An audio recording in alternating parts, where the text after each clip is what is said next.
Sanibona, igama nguSiyanda Ngwakunene, ngisebenzela iBenedictine Hospital. Namhlanje sivakashele indawo yaseSikhonkonko, sizoletha ezempilo, sibonise umphakathi ngempilo ukuthi kumele uy'phathe kanjani. Sizobafundisa kakhulukazi ngokuy'phatha nokudla kahle i-treatment. Abanye siyazi ukuthi abanye abasayizi imishanguzo emtholampilo bezothatha imishanguzo yabo sebeyabaletha. Okuhle ngemitholampilo size siyokufuna ngisho emakhaya, sikusize, sikutshele, sikubonise ukubaluleka kokuphuza amaphilisi.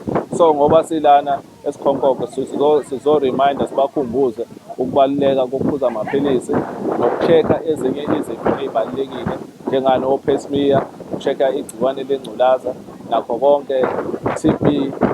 Njengoba ngisebenza lana ngizobona amadoda, senza uphilandoda. Into esiyenzayo kuqala siya-introduce-a, sitheste i-H_I_V. Uma ikhona siqalise khona namhlanje, sikutshele ukubaluleka kwephilisi, si-check-a nani ne-T_B ukuthi ikhona emzimbeni wakho.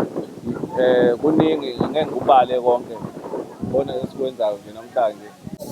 Sibonga aba-health ngokusilethela intuthuko nokukhumbula umphakathi waseSikhonkonko ukuthi cha, bakhona bezibhedlela zaseBenedictine.